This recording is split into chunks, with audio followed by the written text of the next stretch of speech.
y'all. This is Pastor G, and I'm on Talk with Taj.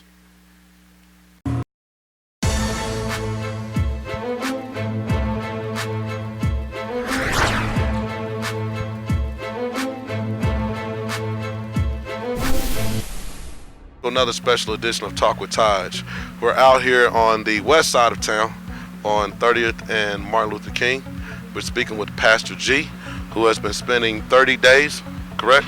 I've been out here for about 22 days. 22 days, and he's living out of the tent, and he's going to tell you why, the purpose, the God's vision that God had for him. We're going to find out everything about this tent and also how you can connect with Pastor G, because Sunday is something big going down, and you want to be a part of it. So how are you doing, Pastor? I'm doing quite well. Now, before we got started, we were talking. You handed me this card, and I want to show everybody this card, if I may. I just want everybody to see this. I've never seen one done like the where it's flipped. Usually, business cards, it's almost like a brochure, like a mini brochure. Yeah, that's nice. Now, tell us, first of all, for those who are unfamiliar with Pastor G, who Pastor G is, and the church that you pastor at, and the kind of the background of it.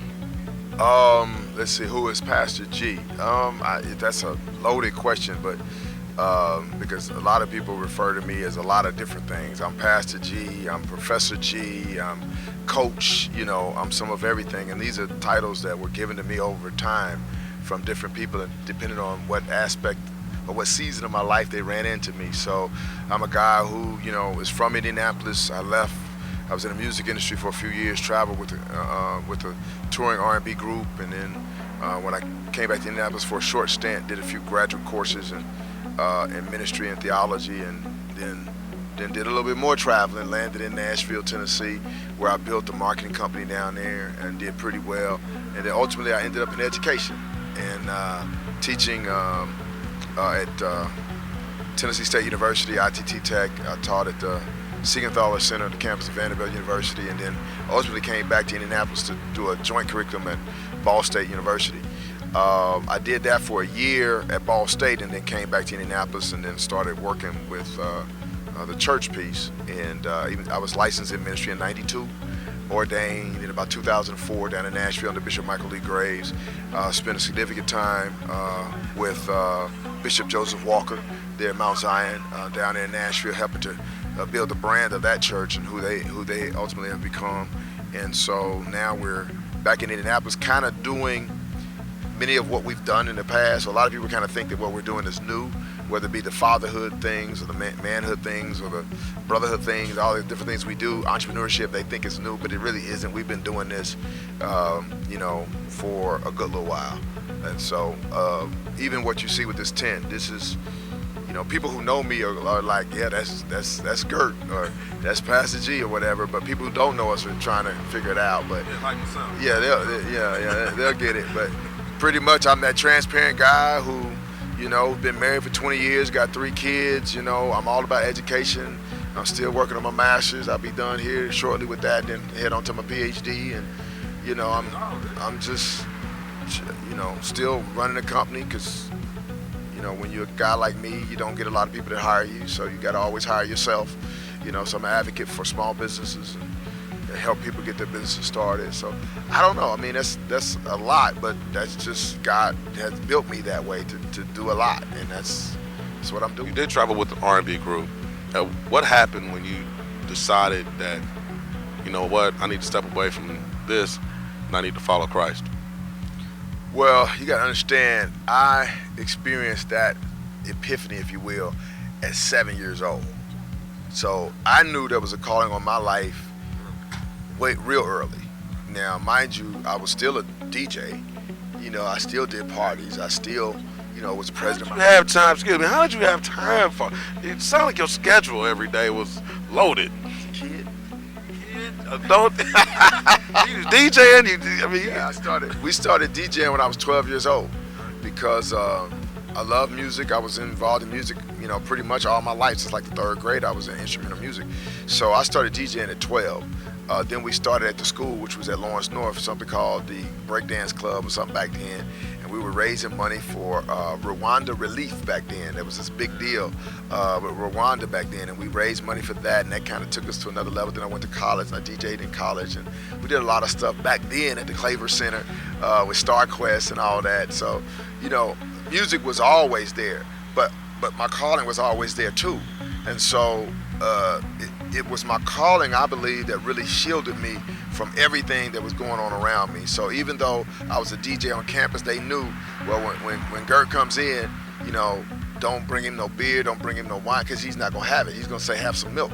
That's just how we did it, They knew that I wasn't going to stay out all night. I just didn't do that, And even when I was on the road with the R&B group, I was the responsible one. So TLC's road manager was out doing whatever. SWV road man was doing whatever. They was, whatever. And then when people needed to know what to do, they would come to me. And they'd say, where are we supposed to be? And I'd be like, okay. I was a guy that everybody hated, because I had to shut it down. I had to tell them to leave the hotel.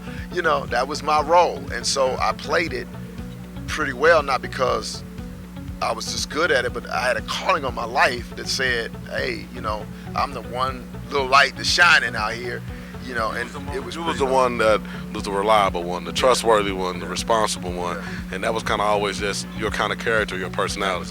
It was always my character, personality, because I know, and I knew. Even, me and another friend of ours, man, we were doing. He was the president of Kappas, I was the president of the Sigmas, and we had probably, the more popular and well-attended weekends. And he and I got together one day and said, man, after our weekends, we're going to have church. And so we rented out a Presbyterian chapel, and after our weekends, we had church. And that's because there was a calling on my life. So I don't think many people didn't know. They knew. It was just a matter of God's timing and it manifesting in my life where I took it to the next step, which was in 92. Crime in the city is up again.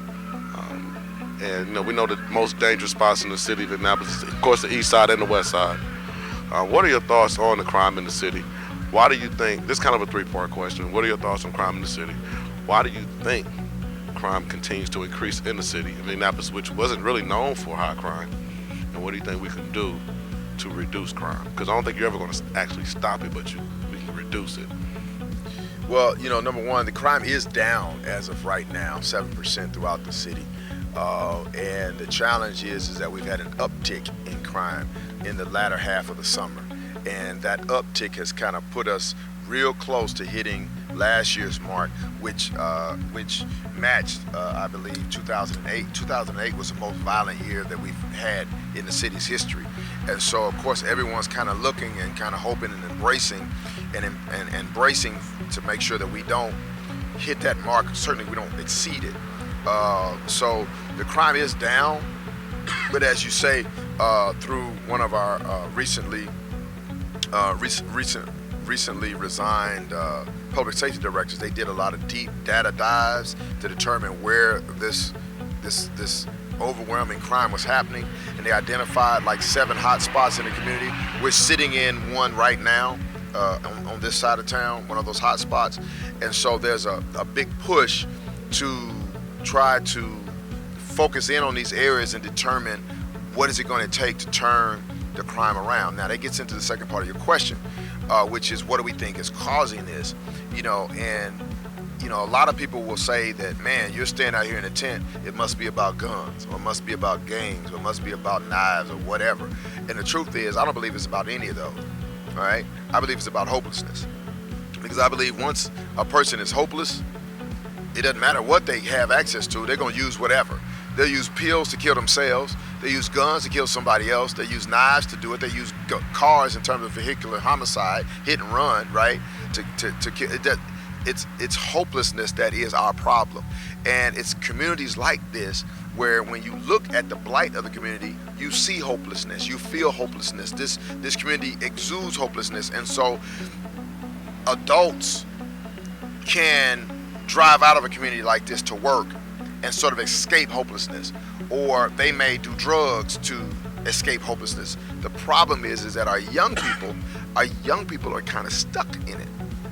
And when you get a young person whose brain is like Jell-O or oatmeal, they don't have the processing power, they don't have the ability to drive out of it drive back and they're stuck in it, this is all they know is this whatever, then they become a product of their environment.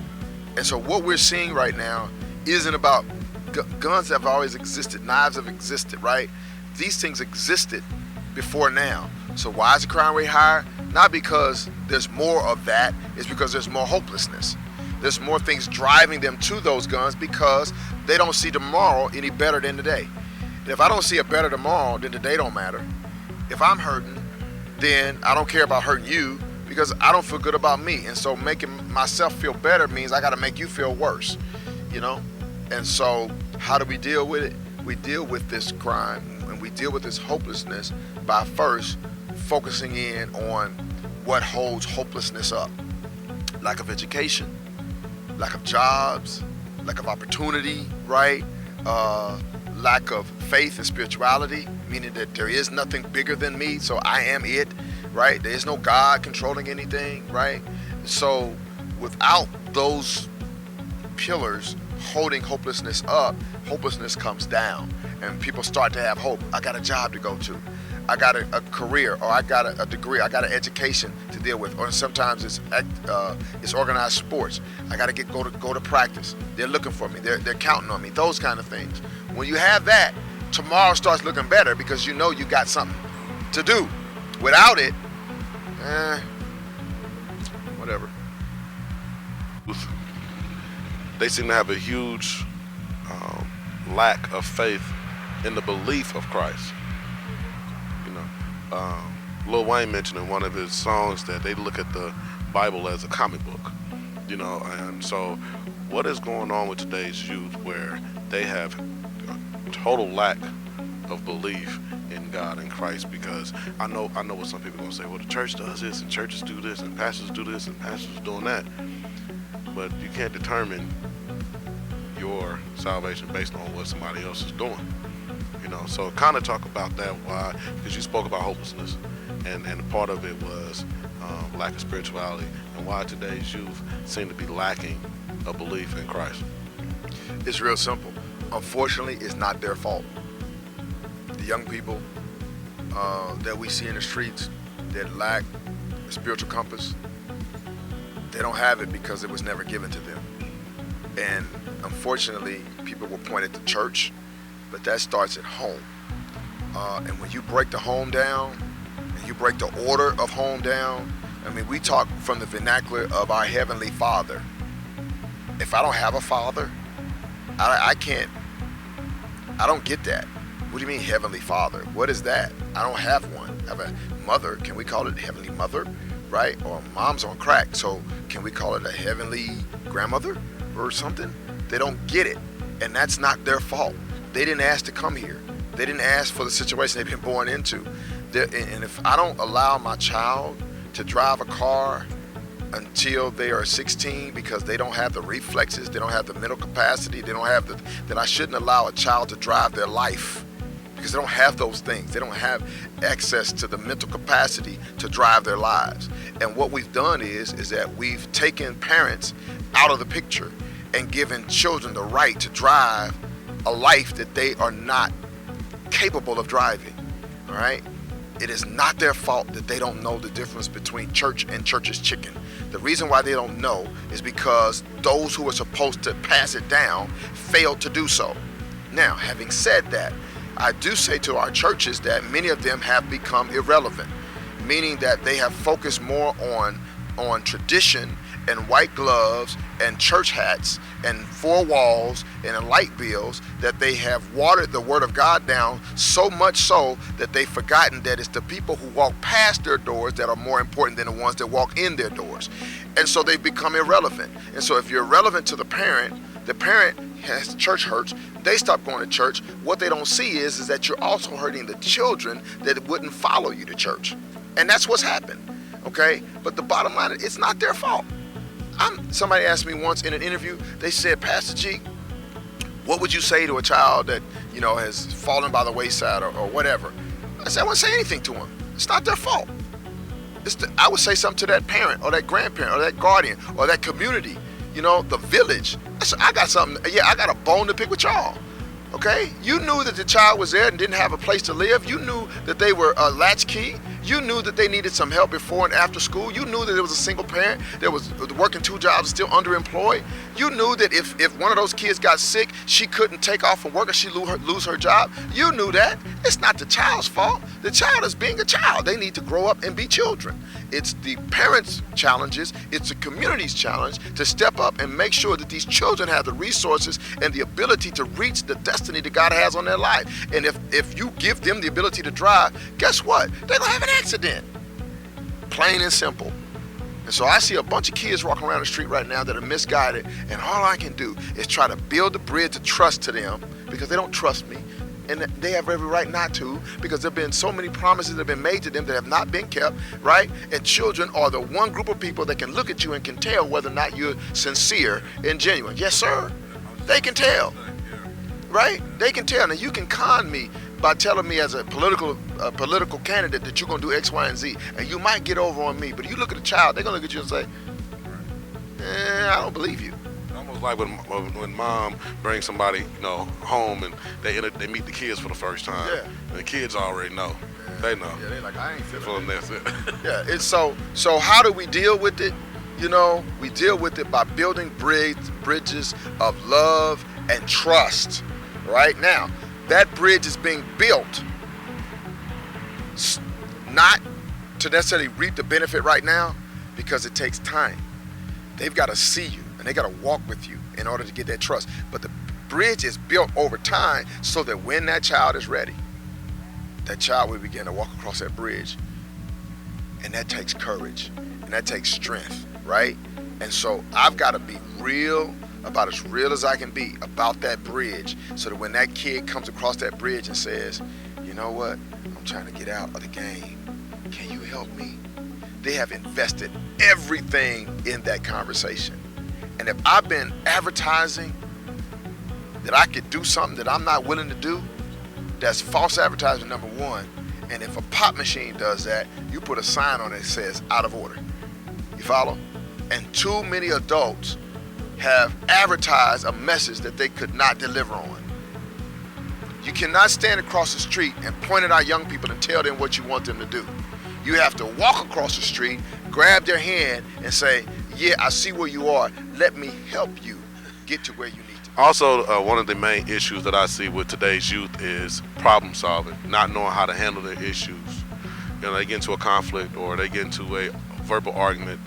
For some reason, what I see in today's youth is the only way they know how to deal with that is grab a cell phone, let me videotape y'all fighting or videotape y'all doing something, then put it on World Star, not realizing you're actually committing a crime, and you just invited the police into your home pretty much to come get you. So what is your thoughts on kids and the youth and problem solving, and kind of give them some steps on how they can resolve conflict and resolution? It's real simple. Everybody does the exact same thing, all right? People operate and they express themselves through lanes, okay? And you express yourself through the lane that you know the most and you're most comfortable with. Well, here's what's going on. Our young people are being so indoctrinated by the media that they're learning what lanes are the ones to be the most comfortable and the most familiar with. So I'm gonna give you an example. Our women are trained to communicate their emotions through the lane of crying, right? Our men are being trained to communicate emotionally through the lane of anger, okay? And so when you understand what I just said, when you see it, what you'll see is this. When a man is mad, he's angry. But when he's happy, he's angry. When he's confused, he's angry. You see what I'm saying? When he's perplexed, he's angry because he's running to the only lane that he knows. When a woman is happy, she cries. When she's sad, she cries. When she's confused, she cries. Because they've been indoctrinated to run to the only lane that they know. And so what has to happen is you must be exposed to the other lanes that are available to you. When you're upset, you ain't got to run to anger, right? When you're sad, you don't have to run to anger, right? You can cry, all right? When you can run to to lanes that turn tragedy into something positive. You can't do that. Even when you're grieving, grief has stages, right? Where people question, they deny, they go through all these, all these different things. Well, when people understand that there are multiple lanes to express how you feel, and you begin to explore those other lanes, you begin to detect, wow, that was an inappropriate way to express how I was feeling at that time. Not knowing that by expressing myself that way, that shut people off. And people are like, man, I'm not fooling with you. But see, I was confused. I may have communicated it through anger, but what I was really doing was I was asking for help. Well, then if you were asking for help, instead of being angry, just ask for help, right? And so you get the idea. So that is really what's driving the lack of being able to communicate or to resolve conflict, is that you first got to know how to express yourself in the midst of what you're going through, so that people can actually help you, as opposed to say, oh, I ain't fooling with that, or come in with a billy club, I'm gonna hit you over the head because, well, geez, I was sad.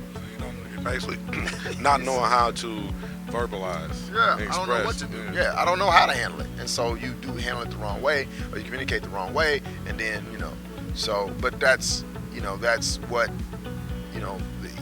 people are being trained. Our young people are being trained to miscommunicate their emotions, and boom, here you are. Now, I wanted to give the people kind of a build-up of how Pastor G got to the tent and what brought this vision upon yourself. So, tell us about how you came to the decision to come out. We're actually on 30th and Martin Luther King to put the tent out here. The goal was for 30 days, but you only been out here 27. So it's 7 days. 25. So tell us about the tent. Well, everybody asks me that, and it's hard because I can only say that there wasn't one thing that led me to go, okay, I'm going to stay in the tent for 30 days. It didn't happen like that. It was a culmination of things that happened over really a 5-year period from the moment I got back to Indianapolis. And I was able to notice in coming back to Indianapolis that Indy was 2 different cities. It was the one that I saw from Nashville on TV, Lucas Oil and the basketball, the Pacers and the Colts and the Super Bowls and all that stuff. I saw one in Indianapolis that kind of made me proud, Circle Center Mall, okay, cool. And then when I got here to Indianapolis, I started going to church, and I was like, I didn't see this on TV. What is this, And what I noticed even more so was that the city was going, not only was it 2 different cities, they were going in 2 different, directions. And I thought, wow, this isn't good. Am I the only one that sees this? And it was almost as if people were like, no, I don't see what you're talking about. Okay?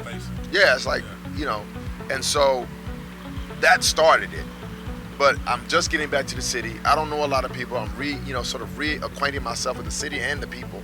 And so there wasn't a lot for me to do. But in 2010, they had this Brandon Johnson case, where this young man had been allegedly beaten by the police, and so that happened. And the local pastor had asked me to do some marketing or something around that. And so I said, okay. So he was familiar with some of the work I did in Nashville, and so I put together this multiple, very detailed proposal called United for Change in 2010. I gave him the proposal. He looked at it and he was like, this is not what I want. So I was like, okay. He said, I want a flyer. I said, okay, cool. So I went and did a flyer. I gave him the flyer. They did their thing. And I left that proposal on the shelf, never even thinking I'd ever use it. And then I became the pastor of the Christ Missionary Baptist Church earlier this year in March. And I immediately started doing these funerals, And I did one of his 39-year-old who had been shot 3 times, left for dead in a car. And I'm standing there at the casket with his 8-year-old and his 11-year-old. And I'm going, these kids are crying big old tears because their dad is gone. And I'm going, they've got to bear the weight of this. They've got to walk with the weight of the tragedy and the trauma and the grief. Like, this is deep. Right after that, we had Jalen Johnson, 16-year-old, right around the corner, shot 17 times, something like that. It was ridiculous. I go do the committal at his funeral. I'm looking at all these kids, and I'm like, man, y'all are like really missing it. Like, oh my God, this cannot become normal, right? Yeah, and then the mother of five, wrong place at wrong time. I'm like, okay, this. Then the guy Cubo, bullets into a crowd. He gets shot, bleeds out, and I just knew something needed to happen at that point. And so again, I'm on this journey trying to figure out, okay, Lord, what is it you want me to do? I was up several nights in a row, really late, and I remember the Lord told me to go back and pull that proposal I had written in 2010. 5 years later, I'm grabbing that proposal. I'm reading through it, and I'm like, wow, I could have written this thing yesterday. Same issues, same challenges, same struggles, same strongholds. And so the only thing I did was change and take the D off, and it became Unite for Change. I eliminated sort of all the guts of the proposal, and I just said, we're going to go out into the community. We're going to utilize Unite for Change, because I sent a message out on Facebook and asked anybody, has anybody had enough? And everything that came back was, yeah, Pastor, we've had enough. We've had more than enough. And so that started the ball rolling. And again, I mentioned to you that initially it was, we was going to do all this grandiose, go out and block off the street, get a big old stage and do a big old rally and, all that. And then God said, no, don't ask anybody else to give up anything. Don't ask anybody to sacrifice. Self-sacrifice. And that's when it was, okay, I'm going to find a way for me to sacrifice for the future of this community. And so that's how all of this kind of came to be. After the 30 days in the tent, when you get up and you walk away and you lead a street, and the people who have been able to see you for 30 days, they no longer see the tent here. The tent is gone, the people are gone. It's back to the same old visual that you spoke about earlier. What's next? After this, what is next? What can they look forward to, or what's going to happen following this, so they can keep that same hope that you were speaking about earlier? They can keep that going, because I'm pretty sure they're going to be looking for you after the tent is gone. Well, number one, our church is right down the street, so we're not gone from the community. I'm committed to this community for the next 30, 35 plus years, right? I'm going to be here, and our church is going to be here. Our people are going to be here. This has not just changed me. This has changed everybody around me. This is a whole experience, and so we're going to be here. But from a functional standpoint, we have the organization that has been set up. It's now a shell, and now we're working towards identifying and interviewing our board members, our honorary board members, and the board members who are going to actually give legs and feet to this organization. We're looking to house the organization right here on this corner, which is why we're trying to raise the money to secure this facility. As you know, we're getting ready to take some before and after pictures to show people what this looks like now and what it can look like with their involvement and their support, because we do recognize that we want to have an epicenter of empowerment and education, where those folk who were walking past here and they needed somebody to pray with, or they needed job placement, or they needed something to eat, or they needed a bus pass to get to a job interview, right? Or they needed conflict resolution, or they needed some type of intervention because they were thinking about committing suicide. We realized that something still needs to be here. And so that's what this building over here, we're trying to house that epicenter of empowerment and education, so that people, when they need it, they can still find it even after we leave this spot right here. So that's sort of the pragmatic aspect of it. We're getting the organization together. We have attorneys in the back room ready to write it up, ready to get our 501c3 legitimized and move forward. We've even got another organization who's willing to loan us their 501c3 so we can keep it moving immediately, so that there isn't a dip in the activity, as this thing comes together. So there's a lot that's coming together right now in the background that we hope will keep it moving even after we uproot and take this back to the church. I always ask my guests this question. I say this every interview, because I believe it's important for people because everybody has a different perspective and a different answer. If you could give your 3 keys to success, if you could talk to the youth and give them 3 keys to success, if you could talk to the adults that are struggling right now and give them 3 keys to success, what would those 3 keys be? Number one, you have to have God. You have to have God in your life. You have to recognize that there's a power that's greater than you, right? And then I'm going to say Jesus Christ, because I believe that there are some people who are spiritual and they have God, but they don't understand the grace that comes through the life, death, burial, resurrection of Jesus Christ. And so a lot of people their hopelessness is rooted in the fact that they've never recognized that you can resurrect, you can come back, you can get up off the ground. And that's a lot of what I see around here. And Jesus, having a relationship with God through Jesus Christ gives you the ability to know that, wow, I can actually get back up from this. Like, yeah, you can do that, right? So I'm gonna use those as two. And then, the last one, man, there's a million and one ways I can go with that one. But I'm gonna say commitment to family, wherever you can find it. Finding for some people I say go find a fellowship at a church or something where you have people who are so sold out for your success that they're willing to pray with you, pray for you, intercede on your behalf, look out for you, hold your hand, cry with you, give you a place to lean your head when you're tired or whatever. You got to have other people around you who can hold you up when you can't hold yourself up, who can pray for you when you can't pray for yourself, and so those are three things. I know I've got God. I know people look at me and they think, man, he's got this. They don't understand.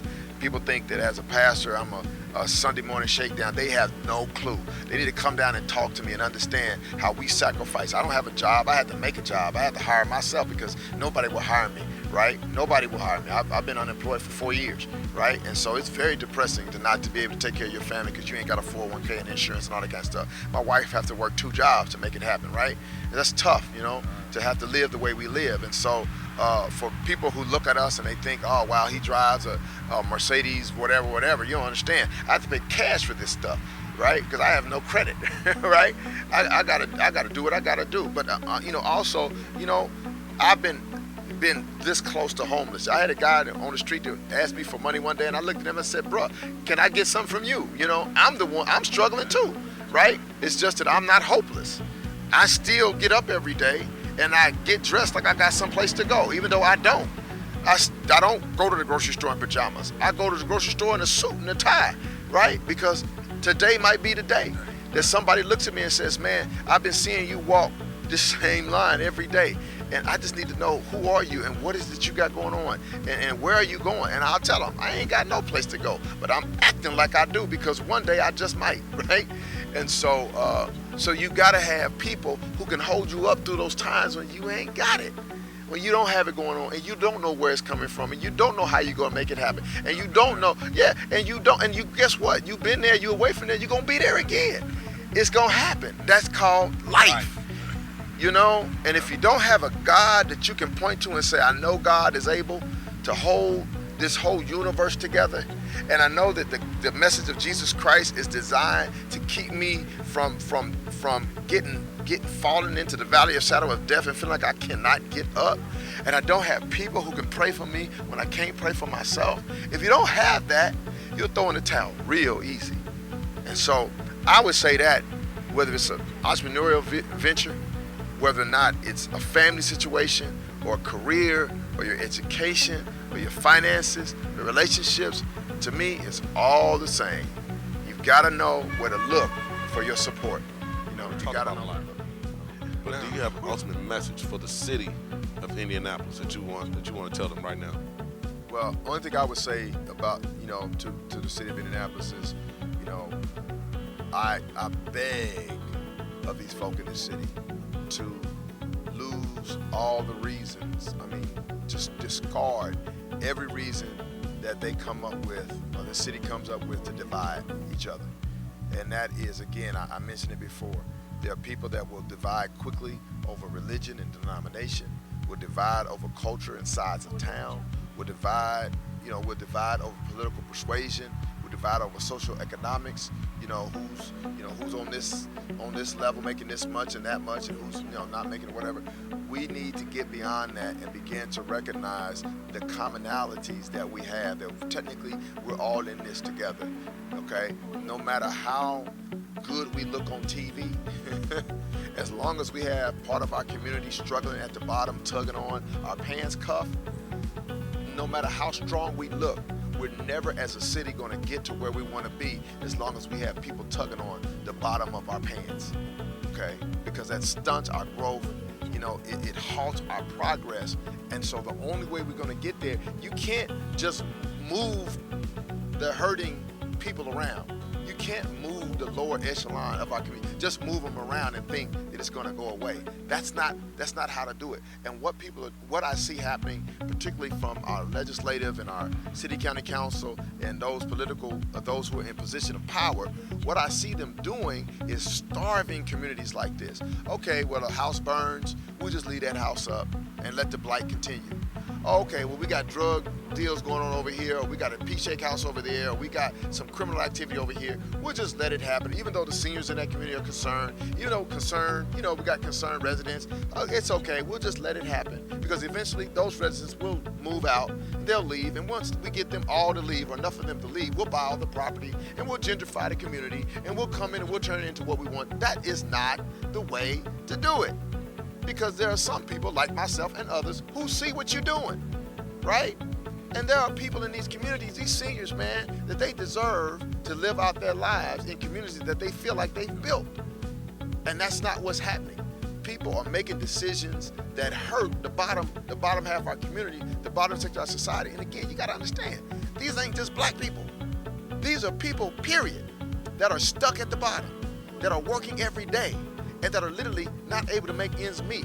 Not because they're not willing to work, because they just don't make enough money. They just don't. They're called the working poor of our society. And as long as we continue to go in opposite directions, and as long as we keep finding reasons to be separate and to be and to say you don't matter or you don't matter, we'll continue in this downward spiral, out of control, 2 different Indianapolises, educationally, you name it. We're never gonna get anywhere. And that's all I'm trying to do, man. Unite for Change is about telling people it doesn't matter whether what your denomination is. It doesn't matter what your background is. It doesn't matter what your culture is. The change that we need in our community can only happen when we come together.